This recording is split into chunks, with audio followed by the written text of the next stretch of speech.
咱们再来一个氧化强迫症的茉莉花洗根的一个教程啊，咱们像涮串那么涮啊，这样比较安全。咱们说好啊，洗根有风险，操作需谨慎。白茎的小根儿啊，咱们梳理根系啊，看这个根系有没有问题。那么像这种根系它就是腐烂的啊，就是这种洗根的这个过程，咱们可以说植物烂根以后，完全可以参考咱们洗根的这个方法。这像这种都是已经老化腐烂的，看见了吗？就是一般情况下用手一撸它就掉。像这种粗的这个侧根咱不用动啊，这种它是这个保留水分养分能力比较足的，但它不吸收水分。这种毛细根的根尖咱们尽量保留，它是吸收强大水分的一个主力区。咱们大概的就是给这个浮层啊稍微给它撸吧，那么就 OK 了。啊，这种根系就是比较健康的。我用的就是咱们这个橱窗里卖的这个中大大货土啊，家里土1勺多一点啊，作为底肥。咱们扒拉土啊，避免肥料和根系的直接接触，也可以什么，也可以在上面稍微再盖那么薄的一层土。咱们洗根一整这个根儿都洗死的一个问题就是，你们可以看啊，中间的这个圆土球的土全给干掉了，根儿是空的啊，根儿是空的。咱们需要先把中间这部分这个根系给它填实啊，让这个中间部分的这个根系接触到土壤，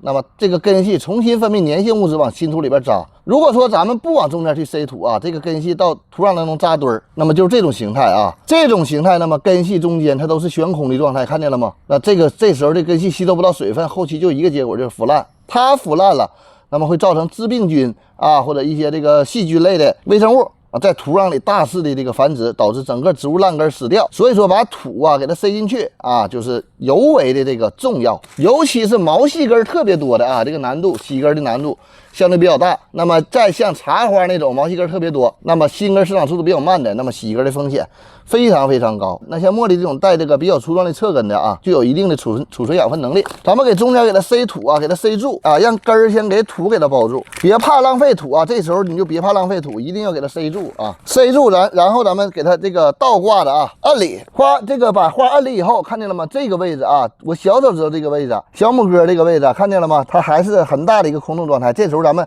先往中间填土，给所有的空洞啊，咱们能填实的尽量给它填实啊，用你这个小手指头往里抠一抠啊。还是那句话，咱们有美甲的，你自己戴手套啊，美甲抠坏了别找我赔。这时候啊，咱们塞的过程当中很有可能会伤到一部分根系啊。那么对于洗根来说，伤害的这个一小部分根系，那么可以是忽略不计的啊。你们不要太强迫症了，你千万别太强迫症，我一点根都不能破坏，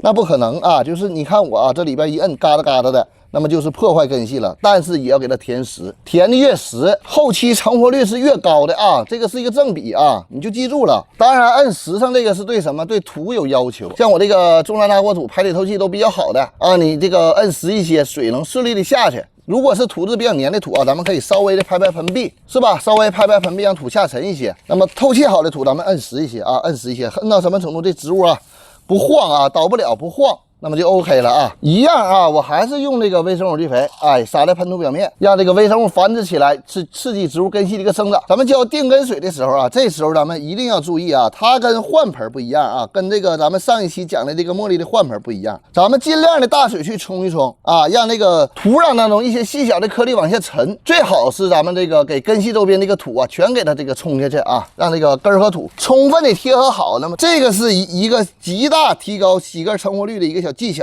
啊，大水去冲，多冲几遍啊，你别怕浪费水，拿到你家卫生间去你就往里干，咔咔就一顿冲。咱们的定根水浇完以后啊，这个茉莉花这些花苞你洗根了就要剪啊，都给它剪掉，尽量的去保留叶片，因为这个茉莉花苞实在太多了啊，极大的消耗养分，你不修剪的话，这个茉莉花苞枯掉。第二个就是这个它会过度的消耗刚才咱们换土里边这个茉莉侧根里边储存的养分和这个茎干里边储存的养分啊，过度的给它消耗，导致这个后期它长不出来根儿啊，养分不足。那这个剪成这样，花苞都剪掉了，那咱们基本上就已经这个完成了一个洗根的一个操作。咱们总结一下啊，这是留护心土换盆的，这是洗根的啊，它俩的区别就是换盆以后可以给一些上午的光照，因为它有护心土。这颗洗根的茉莉，咱们就是减少阳光的直射，放在这个特别明亮的这个散射光的位置给它进行养护。那么浇水的一个区别就是这颗茉莉啊，咱们可以去观察盆土啊，你盆面有这个毛巾拧干的那个湿度浇水就可以啊。但是这颗洗根的茉莉，咱们前期啊很有可能每天都需要给它浇水，都需要给它补水啊，至少得坚持10天左右啊。这个老叶不往下剪啊，这个